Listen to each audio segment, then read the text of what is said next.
There is a moment many people reach in life, usually much later than they expect, when effort has finally paid off, progress is visible, and something meaningful has been built. And yet, instead of clarity, a strange sense of weight begins to appear. Not physical exhaustion, but mental. Too many decisions to maintain, too many expectations to carry, too much noise around things that once felt simple. That is often when a quiet question starts returning, not as panic, not as crisis, just a thought that lingers. Is this really what success is supposed to feel like? I've found myself returning to that question while looking closely at certain lives that reached extraordinary heights, shaped entire industries, and still chose restraint instead of expansion. Steve Jobs was one of those lives. Not perfect, not gentle, not easy to work with, but deeply intentional. And perhaps the most interesting part of his story is not what he built, but what he gradually learned to let go of. A mind that refused the obvious path. Steve Jobs was born in 1955 and adopted shortly after. From an early age, he showed signs of intensity, curious, restless, unwilling to accept answers that felt shallow. In 1972, he enrolled at Reed College, a respected institution, but within 6 months he dropped out. Not because he lacked discipline, but because the structure felt disconnected from what he believed learning should be. Even after leaving officially, he continued attending classes informally. He slept on friends' floors. He returned soda bottles for food money. He walked long distances simply to think. One of the classes he attended was calligraphy. At the time, it seemed impractical. There was no obvious career path, no immediate payoff. Years later, that single interest would quietly shape the typography, spacing, and visual philosophy of the Macintosh, becoming one of the defining emotional qualities of Apple's products. Jobs would later say that you cannot connect the dots looking forward, you can only connect them looking backward. At the time, his life looked unfocused. In reality, it was paying attention to something most people ignore. The founding of Apple. In 1976, at just 21 years old, Steve Jobs co-founded Apple with Steve Wozniak. It didn't begin as a master plan. It began as curiosity. Jobs believed technology should feel personal, intuitive, human, not intimidating, not reserved for specialists. The Apple II helped bring personal computing into homes. The Macintosh later redefined how people interacted with machines. In 1980, Apple went public. It became one of the most significant IPOs of its time, creating instant wealth and immediate recognition. From the outside, it looked like a flawless ascent. Inside the company, pressure was building. Jobs demanded perfection relentlessly. His vision was sharp, but his leadership was still forming. His intensity pushed innovation forward and at the same time strained relationships. Success arrived quickly. Maturity did not. Fall, being fired from Apple in 1985. By 1985, internal conflict reached a breaking point. The board chose a different direction. Steve Jobs was removed from the company he helped create. He was 30 years old. Later, he described the experience as publicly humiliating and deeply disorienting. His identity had become inseparable from Apple, and suddenly, it was gone. This was not a poetic failure. It was painful, confusing, lonely, but it created something rare: space. The years between Next and Pixar. After leaving Apple, Jobs founded Next. Not to dominate the market, but to build something refined and purposeful, even if it meant slower success. Next never achieved mass commercial adoption, but its technology would later become the foundation of Mac OS.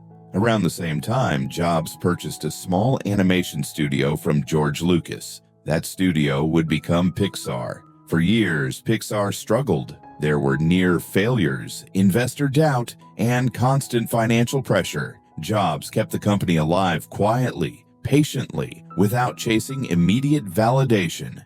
In 1995, Pixar released Toy Story. It changed animation forever. During this period, Jobs changed as well. There was less ego, more patience, a deeper understanding that timing matters as much as vision. He was no longer trying to prove himself. He was learning to wait.